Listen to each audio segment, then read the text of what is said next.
gracias a usted, senadora. Muchas gracias, señoras senadoras, señores senadores. Es un privilegio estar con ustedes, señoras y señores. Muchas gracias por su atención. Agradezco mucho las palabras generosas de la senadora Mendoza. Solo me atrevo a contradecirle en una cosa. No los voy a ilustrar absolutamente en nada. Al contrario, vengo a aprender y fundamentalmente a tener el privilegio de ser escuchado por ustedes un momento y además luego, si el tiempo lo permite, de poder intercambiar algunas opiniones.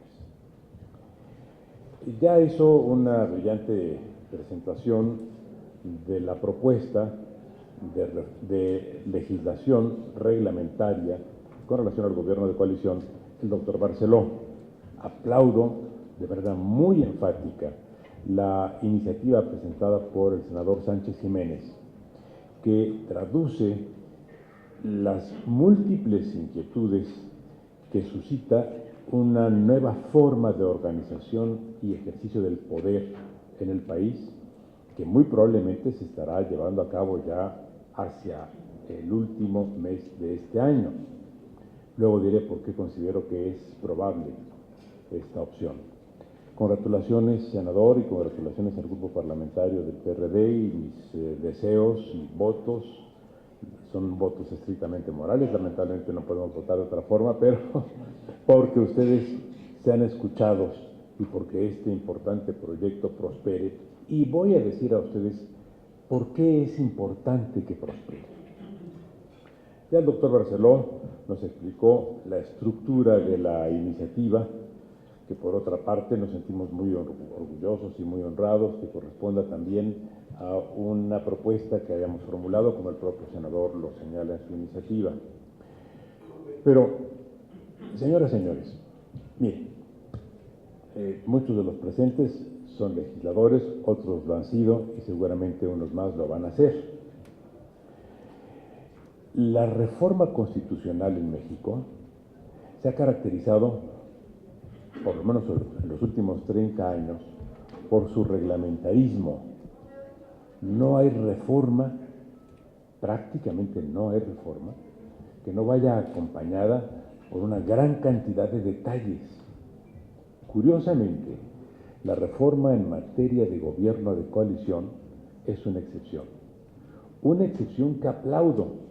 Me parece que la reglamentación constitucional distorsiona la Constitución, restringe el papel de los legisladores y de los intérpretes jurisdiccionales y obliga a que cualquier elemento que se quiera adecuar del contenido constitucional tenga que ser objeto de otra reforma constitucional.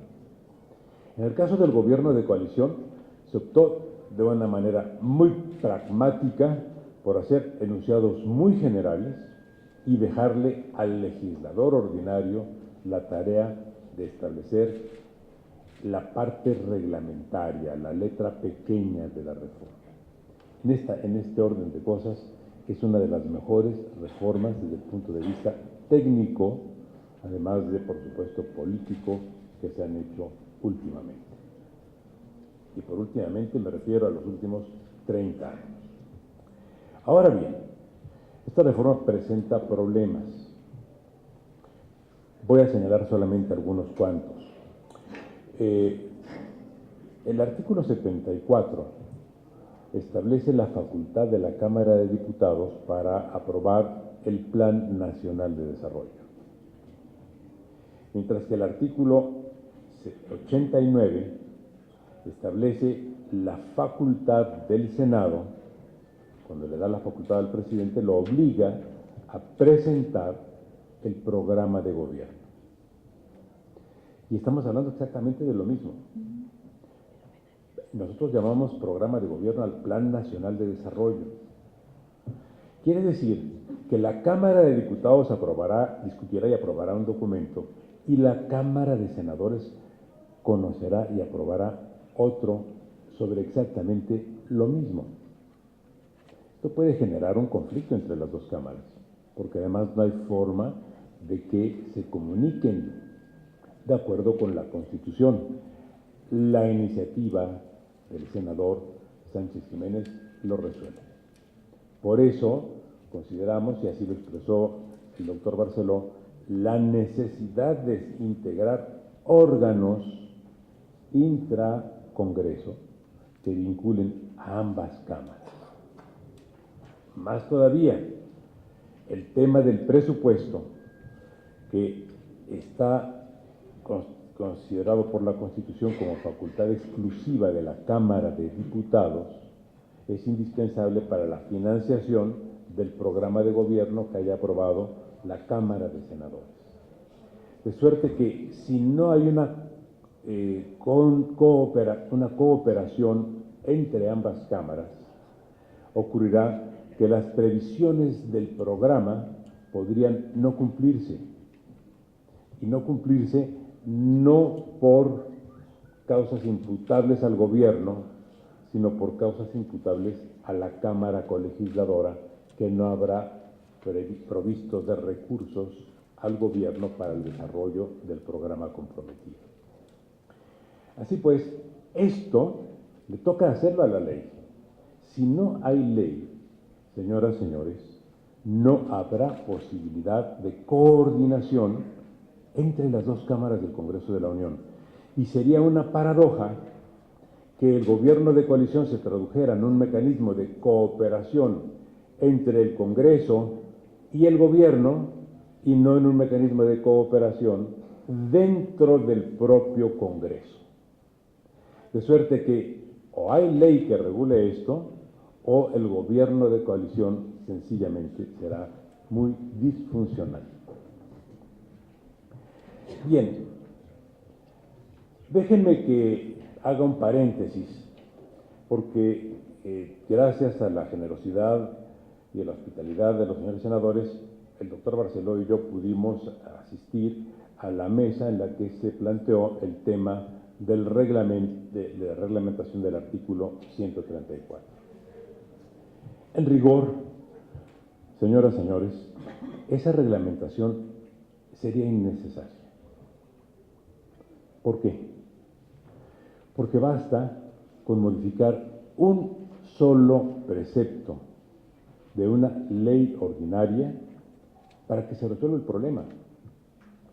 Si ustedes como legisladores resuelven derogar el artículo 58 de la Ley de Presupuesto, que le da al gobierno la facultad para modificar el presupuesto aprobado por la Cámara de Diputados a discreción, entonces resultará que todos los recursos que la Cámara de Diputados asigne para funciones de comunicación social del gobierno serán los únicos de los que el gobierno dispondrá, y tendrá que informar de ellos mediante la cuenta pública.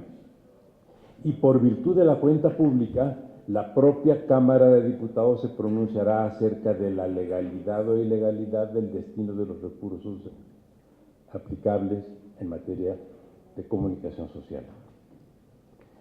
Ya no habrá que establecer ningún otro tipo de protocolo, ya están las decisiones posibles por parte de la Cámara al asignar los recursos y por parte de la Auditoría Superior de la Federación al evaluarlos. Si en este momento los recursos asignados, perdonen la digresión, pero los recursos asignados, de esto nos enteramos por una investigación del periódico New York Times hace 3 semanas, los recursos asignados a comunicación han sido más de 20 o 25 veces los aprobados por la Cámara de Diputados. Pues esto no ocurriría si se reformara el artículo 58 de la Ley de Presupuesto y no se permitieran esas facultades discrecionales al gobierno. Creo que es muy importante que cuando vamos a tener hay la posibilidad de tener un gobierno de coalición, no tengamos ahora una nueva forma de hegemonía mayoritaria. Esto, señoras y señores, es relevante, porque el gobierno de coalición está contemplado como una forma de ejercicio democrático por virtud de la cual las diferentes fuerzas políticas se coordinan para impulsar un solo proyecto de gobierno que cuente con mayoría congresual. Es, por tanto, una propuesta democratizadora. Si lo que vamos a tener es que esa nueva mayoría se convertirá en la nueva mayoría hegemónica como la que ya hemos tenido, con la diferencia de que fue una mayoría hegemónica unipartidista y que ahora podría ser una mayoría hegemónica pluripartidista, habríamos, con todo el perdón que implica este juego de palabras, porque quiero mucho a nuestros vecinos del sur, habríamos salido de Guatemala para entrar en Guatepeor. Porque tendríamos entonces una hegemonía democrática. Fíjense ustedes qué paradoja. Basada en el pluralismo político del país, que estaría disponiendo del presupuesto exactamente como se dispone hoy, a su arbitrio, de manera discrecional. Entonces, sí, hay que regular el gobierno de coalición, pero hay que ver también otras disposiciones reglamentarias. Está contemplada, y así lo discutimos el doctor Barceló y yo hace mucho tiempo, y qué bueno que lo vean así también ustedes, señores legisladores, una adecuación a la ley orgánica de la administración pública. Pero hay que entrar a otras disposiciones y creo que la más urgente es la ley de presupuesto. Si no queremos tener en el gobierno de coalición ejercicios o formas de ejercicio discrecional del poder, que entonces invalidarían el aspecto democrático que corresponde al gobierno de coalición. Hay otros aspectos que me interesa comentar con ustedes. Nos interesa, lo comentamos el doctor Barceló y yo, y por eso nos dividimos la exposición. Los recursos para financiar el programa, como ya dije, vienen de la Cámara de Diputados o son aprobados por la Cámara de Diputados. Si no existe el mecanismo que está previsto en la iniciativa del senador de intercomunicación entre las cámaras, se daría lo que ya también comenté hace un momento, una posible contradicción entre el programa y los recursos necesarios y los recursos autorizados. Ahora, es importante sobre esto también que se apliquen en sus términos las disposiciones constitucionales que en este momento están siendo flagrantemente violadas. El artículo 74 establece la obligación de discutir y aprobar la cuenta pública cada año, no da margen para otra cosa. Y señoras, señores, la última cuenta pública aprobada por la Cámara de Diputados fue la de 2009, hace 9 años. Mientras no exista el acatamiento puntual de la Constitución, no hay que cambiar nada más que las prácticas, que en este momento son prácticas violatorias de la Constitución. Entonces, el gobierno de coalición podrá también convertirse en una especie de dictadura de la mayoría. Tercer aspecto, que es clave y está en la iniciativa. Se diseñan ahí los mecanismos de verificación, evaluación y sanción con relación a la aplicación y cumplimiento de lo previsto por el programa de gobierno. Esto se plantea a través de las instancias que ya aparecen en la iniciativa de comparecencia de los secretarios, de atención a las preguntas, de respuesta a las interpelaciones y eventualmente de hacer frente a mociones de desaprobación. Como decía el doctor Barceló, la aprobación del gabinete es en bloque, y esto por una muy sencilla razón, porque para llegar a la coalición es necesario construir la mayoría en la Cámara de Senadores, que es la que va a aprobar el programa y a ratificar al gabinete. Si la aprobación del programa y además la aprobación del gabinete estuviera sujeta a que cada nombre de los integrantes del gabinete se votara por separado, se podría por ese medio desvirtuar el acuerdo general que las fuerzas políticas hayan suscrito para integrar el gobierno de coalición. Se entiende que en el momento que se integra el gobierno de coalición entre un partido convocante, que es el que ejerce la presidencia, y los partidos que le dan la mayoría en el Congreso, se aprueba la totalidad del paquete, por decirle de alguna manera, de manera convencional, que consiste en el programa y sus ejecutores. Sin embargo, lo que sí está en la iniciativa es que la ratificación es colectiva, pero la valoración es individual. Y aquí es donde se dan los elementos de control eficaces, porque la desaprobación, en el caso de que una determinada secretaría no cumpla con el programa establecido y aprobado por el Senado, ese miembro del gabinete puede ser impugnado mediante la moción de desaprobación, y ahí sí ya de manera individual. Otro aspecto, y voy a concluir muy rápidamente, consiste en que la iniciativa está contemplando la estructura de un gabinete con funciones específicas. Si no hay gabinete con funciones específicas, una, la más importante, ya fue mencionada, la elaboración del programa, del proyecto de ley de ingresos y acompañada por la elaboración del programa de presupuesto.